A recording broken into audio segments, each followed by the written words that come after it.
मुंडक उपनिषद द्वितीय खंड। अविद्या के भीतर रहने वाले और स्वयं को बुद्धिमान और पंडित मानने वाले मूढ़ पुरुष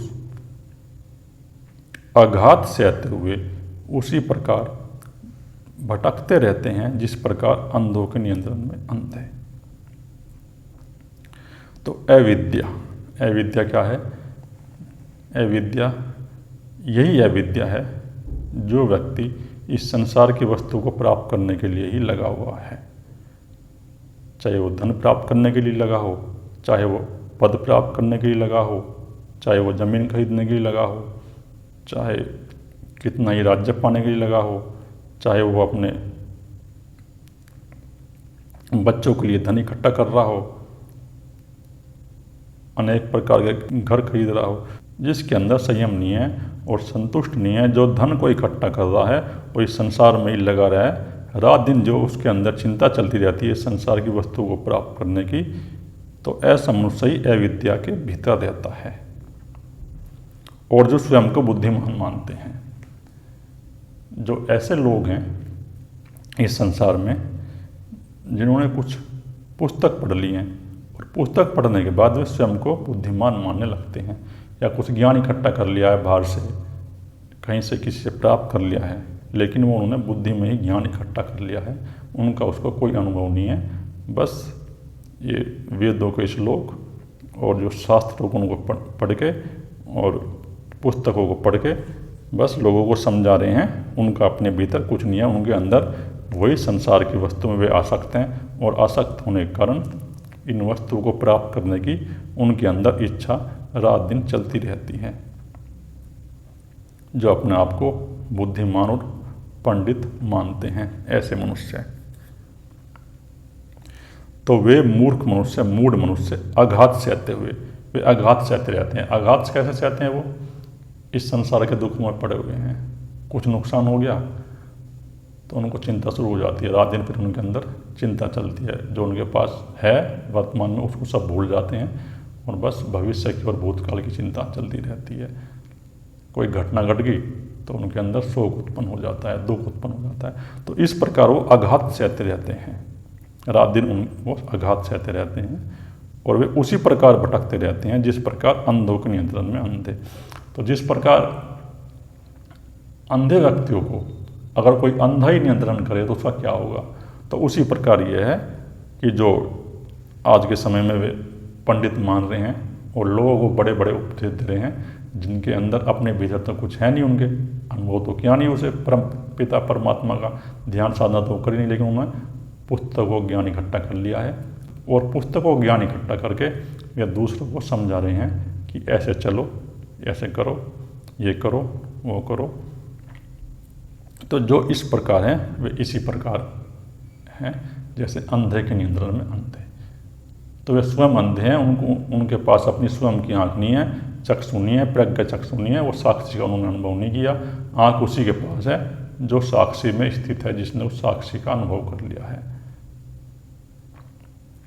बाकी जितने भी उपदेश दे रहे हैं आज के जो संत हैं या प्रचारक हैं, अगर उनका अपना अनुभव नहीं है परमात्मा का, तो वे एक ज्ञान इकट्ठा करके लोगों को भटकाएंगे और कुछ नहीं करेंगे जैसे, और भटकते रहते हैं ऐसे मनुष्य, जन्म मरण के चक्र में भटकेंगे, फिर वो कभी नीचे जाएंगे कभी ऊपर जाएंगे। अविद्या में ही रहने वाले अल्प बुद्धि वाले हम कृतार्थ हो गए, इस प्रकार अभिमान किया करते हैं।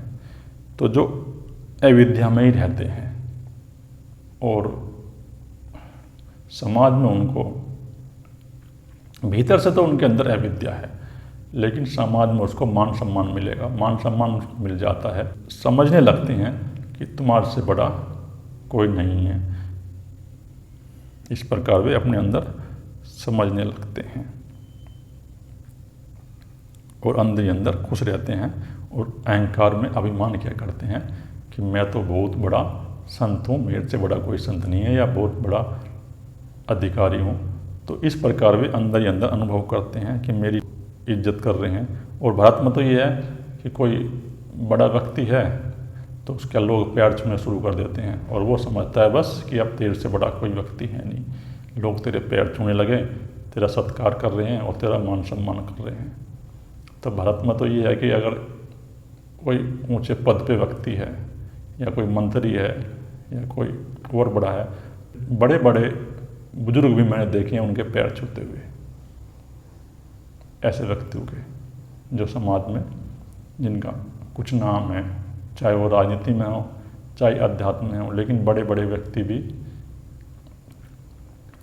बड़े बड़े उम्र के व्यक्ति भी उनके पैर छूते हैं जो उनके माता और पिता के समान है। और वो जब उनके कोई पैर छूता है तो वो अंदर अंदर अभिमान करते हैं कि तेरे से बड़ा ज्ञानी कोई नहीं है। क्योंकि कर्मठ लोग ही राग के कारण ज्ञान को प्राप्त नहीं कर पाते। जो कर्मठ लोग हैं, जो कर्म करते हैं, जो संसार की आसक्ति में रहकर कर्म करते हैं और संसार की वस्तु को प्राप्त करने में ही लगे रहते हैं, जो ऐसे मनुष्य हैं तो वे अंदर अपने राग की कल्पना करते हैं। राग का मतलब है जो मन को अच्छा लगे। तो जो उनको मन को अच्छा लगता है तो इसी प्रकार वे उसी की कल्पना करते हैं। और जो ऐसे व्यक्ति हैं उनको कभी ज्ञान प्राप्त नहीं होता, उनको कोई ज्ञान प्राप्त नहीं होता। वो भीतर के अंधे हैं पूरी तरह से, उन्होंने कभी न कोई ज्ञान प्राप्त किया, न उनको कोई अनुभव है। जो ऐसे व्यक्ति हैं और ऐसे व्यक्ति दुख से आतुर और क्षीण होकर स्वर्ग से युक्त हो जाते हैं, स्वर्ग नरक से युक्त हो जाते हैं। ऐसे व्यक्ति अपने अंदर कल्पना करते हैं, जिन्होंने किताबें पढ़ ली हैं स्वर्ग नरक के कि मैं इतना अच्छा कर्म कर लूँगा तो मुझे स्वर्ग मिल जाएगा। तो इस प्रकार वे अंदर कर्म अपने कल्पना उनके चलती रहती है कि मैं ये हूँ और मैं तो इतना बड़ा ज्ञानी हो गया कि मुझे स्वर्ग, लोग मेरा इतना सम्मान कर रहे हैं तो मेरा बस। और वे अंदर ही अंदर दुख भी पाते हैं, क्योंकि दुख तो चलेगा जब तक ये तमोगुण की रजोगुण की मन के अंदर तरंगे हैं। चाहे आपको कितना ही धन प्राप्त हो जाए, चाहे आप इस पृथ्वी के राजा बन जाए, लेकिन आपका दुख समाप्त नहीं होगा जब तक आपके चित्त के अंदर, मन के अंदर तमोगुण की तरंगे पूरी तरह छाई हुई हैं और रजोगुण की तरंगे पूरी तरह छाई हुई है। तो आपको किसी प्रकार का कोई भी सुख प्राप्त नहीं हो सकता।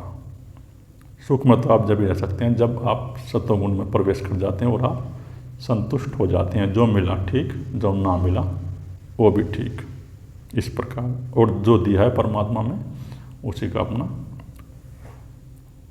उसी में अपना जीवन यापन करो। इष्ट और पुत्र कर्मों को ही श्रेष्ठ मानने वाले महामूढ़ किसी अन्य को श्रेय नहीं समझते। तो जो महामूढ़ व्यक्ति हैं वे अपने इष्ट की पूजा करेंगे और इन कर्मों को ही श्रेष्ठ मानते हैं। वो जो इस संसार में क्रम है, कर्म क्या है मानते हैं श्रेष्ठ। उन्होंने विवाह कर लिया, पुत्र उत्पन्न कर लिए, फिर उनका पालन कर लिया, तो समझते हैं कि यही सबसे श्रेष्ठ क्रम है, इससे श्रेष्ठ कोई नहीं है। और ऐसे व्यक्ति महामूढ़ है जो इस प्रकार समझते हैं कि ये संसार में जो आसक्ति युक्त कर्म कर रहे हैं यही श्रेष्ठ हैं। तो वही व्यक्ति मूढ़ है और वे अन्य किसी को श्रेय नहीं समझते। और जो अन्य प्रकार के कर्म है वे और किसी को श्रेय नहीं समझते, बस इन्हीं को अच्छा समझते हैं, जो शुभ कर्मों को ही अच्छा समझते हैं। संत है आजकल समाज में जो कह रहे हैं कि शुभ कर्म करो, लोगों की सेवा करो, लोगों को दान दो। तो जो इस प्रकार का दान कर रहे हैं, सेवा कर रहे हैं, वे पहले उनकी जेब काटते हैं, उनका शोषण करते हैं और शोषण करके धन इकट्ठा करते हैं और धन इकट्ठा करके फिर उनको ही चलो वही भंडारा करा दो, साधुओं को भोजन करा दो या गरीबों को कपड़े बांट दो, गरीबों की सेवा कर दो। तो इस प्रकार के ही व्यक्ति हैं जो सेवा करते हैं, जिन्होंने इस समाज का शोषण कर रखा है, जो दान में आसक्ति रखते हैं, जो दान करते हैं। और वो भी दान करते हैं आसक्तिपूर्वक दान करते हैं। जो आसक्तिपूर्वक दान करते हैं ऐसा समझते हैं कि ये दान करने से मुझे पुण्य मिल जाएगा, स्वर्ग मिल जाएगा। तो ऐसा मनुष्य ही मूर्ख है और मूढ़ बुद्धि है। अगर कोई मनुष्य इस प्रकार कर्म करे, दान करे कि जो मैं कर रहा हूँ वो परमात्मा की सेवा समझ के कर रहा हूँ, वो परमात्मा ही मुझे करा रहा है, भगवान की सेवा है, तो इस प्रकार जो अगर कोई व्यक्ति दान करेगा तो वही मनुष्य श्रेष्ठ है और उस परम पद को पाने के लिए वह कर्म करता है। शुभ कर्मों के फलस्वरूप स्वर्ग के उच्च स्थान में वहाँ के भोगों का अनुभव करके इस लोक अथवा इसमें भी हीन लोकों में प्रवेश करते हैं। तो शुभ कर्म जो करते हैं यहाँ पे, शुभ कर्म तो कर लेंगे वो, शुभ करने के बाद, कर्म करने के बाद भी फिर उनको स्वर्ग प्राप्त हो जाएगा। स्वर्ग का उनको स्वर्ग मिल गया, कोई स्वर्ग लोक में चले गए कुछ समय के लिए, वहाँ पर उन्होंने भी सुख भोगे और सुख भोग के उनका अनुभव किया और अनुभव करके फिर इस लोक अथवा इससे भी नीचे के जो लोक हैं उनमें भी आके उनका जन्म हो जाता है ऐसे जीवात्मा का, और फिर वहाँ अनुभव करते हैं।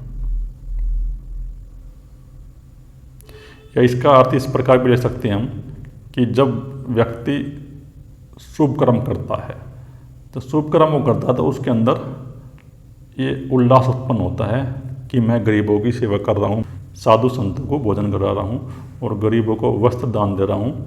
तो इसलिए उनके अंदर ये भाव उत्पन्न होते हैं कि मैं सेवा कर रहा हूँ, और वही स्वर्ग का स्थान है जब ऐसे भाव उत्पन्न होते हैं सतोगुण के।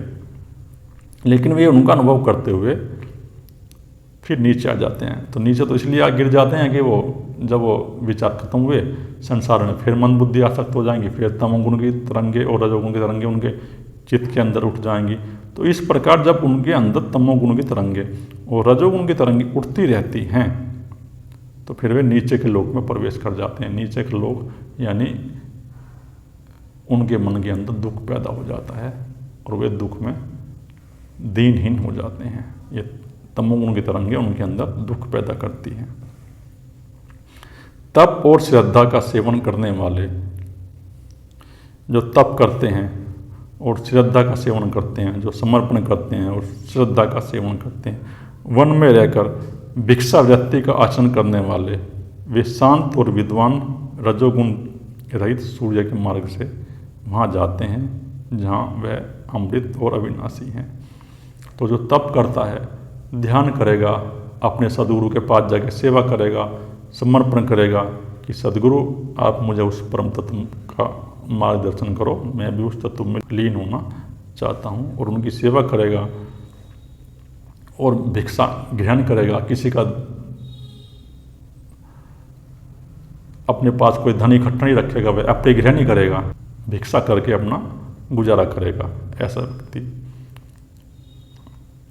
तो वह शांत है और विद्वान है रजोगुण सहित। तो उसके अंदर रजोगुण की जो क्रिया है वो धीरे धीरे नष्ट हो जाती है। जो इस प्रकार वो ध्यान करेगा, साधना करेगा और उस परमात्मा को प्राप्त करने के लिए कर्म करेगा, तो वह सूर्य के मार्ग से, सूर्य का मार्ग यानी उस परम पिता परमात्मा के मार्ग से वहाँ जाते हैं जहाँ अमृत और अविनाशी रहता है। तो जहाँ अमृत, जहाँ वो परम तत्व परमात्मा है, वो वहाँ जाते हैं और वहीं लीन हो जाते हैं। कर्म के द्वारा प्राप्त लोकों की परीक्षा करके ब्राह्मण निर्वेद को प्राप्त हो जाए, तो वो कर्म करके उस परम पिता परमात्मा का अनुभव करके तो वह ब्राह्मण, यानी ब्राह्मण का मतलब है ब्रह्म प्लस रमन, जिस व्यक्ति की चेतना ब्रह्म में रमन कर गई हो। कर्म के द्वारा वह अकृत स्वत सिद्ध नहीं मिल सकता, तब वह उसको जानने के लिए संविधा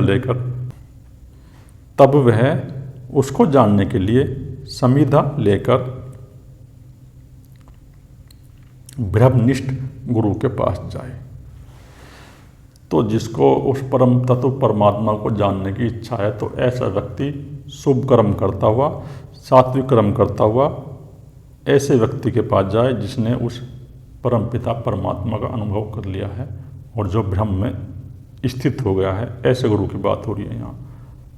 तो संविदा का मतलब है कि समर्पण, कि वह समर्पण लेके जाए और गुरु के पास जाके अपने मन को समर्पण कर दे। तो वह विद्वान गुरु की शरण में आए हुए उस पूर्णता शांत चित्त वाले उस जितेंद्रिय को उस ब्रह्म विद्या का तत्व उपदेश करे, जिससे उसे अक्षर और सत्य पुरुष का ज्ञान हो। तो जब ऐसा विद्वान कोई गुरु की शरण में जाए और वो शांत चित्त हो, जिसके अंदर सतोगुण प्रकट हो और जिसे उस परम तत्व परमात्मा की जानने की इच्छा हो, तो उसी को उपदेश करे वो, क्योंकि वो ब्रह्म विद्या का अधिकारी है। ब्रह्म विद्या का अधिकारी वही है जिसको उस परम पिता परमात्मा को जानने की जिज्ञासा है, जिसने अपने अंदर तमोगुण की तरंगे बहुत कम कर दी हैं और रजोगुण की तरंगे भी कम कर दी हैं, जिसके मन के अंदर सत्वगुण की तरंगे बढ़ गई हैं और प्रकट हो गया है, और जो शुभ कर्म करता है ऐसा व्यक्ति गुरु के पास जाएगा तो गुरु उसको उस परम पिता परमात्मा के बारे में उपदेश करेगा, और उपदेश करके वो जो मृत्यु के पार का ज्ञान है उसको वह बताएगा। तो गुरु उसको उपदेश करेगा, और गुरु जब उसको उपदेश करेगा परमपिता परमात्मा के बारे में बताएगा, साधना का मार्ग बताएगा, ध्यान का मार्ग बताएगा, अपने पास उसको रखेगा या उसके मार्गदर्शन में वो साधना करेगा, तो वह फिर उस ज्ञान को पा जाता है, उस परमपिता परमात्मा का अनुभव कर जाता है। ऐसा मनुष्य जो उस ब्रह्म तत्व को जानने के मार्ग में चल रहा है। तो ब्रह्म तत्व का अनुभव भी उसी को होता है। वैसे तो ये जन्मों जन्मों के संस्कारों का खेल है, बिना संस्कारों के तो आदमी इस मार्ग पर चलता ही नहीं है। जिसके जन्म जन्म के संस्कार प्रबल हो गए अध्यात्म के, वही इस मार्ग पर चलेगा। लेकिन ये है कि चलो हमें आगे अपने संस्कार नए बनाने हैं, तो हमें धीरे धीरे इस मार्ग में फिर कदम बढ़ाना चाहिए। और ऐसा भी हो जाता है कभी कभार कि संस्कार भी नहीं है, लेकिन उसके ऊपर किसी सदगुरु की कृपा हो गई है, तो सदगुरु की कृपा हो जाती है, तो वह मनुष्य उसी जन्म में उस परमपिता परमात्मा का अनुभव करता है। तो सदगुरु की कृपा उस पर ऐसे होती है कि जब मनुष्य अपने सदगुरु के पास जाकर समर्पण कर देगा, तो सदगुरु के अंदर जो साक्षी की तरंगे उत्पन्न होती हैं, तो वे तरंगे जो वाइब्रेशन उत्पन्न होती है उस परमपिता परमात्मा की, तो उसकी ऊर्जा को धीरे धीरे ऊपर की ओर गति कर जाती है ऐसे साधक की। लेकिन वो जब भी करेगी गति भी जब सदगुरु के प्रति समर्पण हो। बिना समर्पण के ऊर्जा एनर्जी नहीं करेगी। जब साधक समर्पण करेगा सदगुरु के पास जाकर, तो सदगुरु की जो वाइब्रेशन है फिर उस साधक पे पूरी तरह से बरस जाएगी उसकी कृपा, और वो इसी जन्म में उस परमपिता परमात्मा का अनुभव करता है। तो इसलिए उपनिषद भी यही कह रहा है कि ऐसे ब्रह्मनिष्ठ के पास जाओ, ऐसे सदगुरु के पास जाओ जिसने उस परमपिता परमात्मा का अनुभव कर लिया हो, और उनकी शरण में जाकर आप समर्पण करो। समर्पण करके अपनी साधना को शुरू करो, तो आपको उस परमपिता परमात्मा का अनुभव हो जाएगा। ओम गुरुवे नमः। ओम।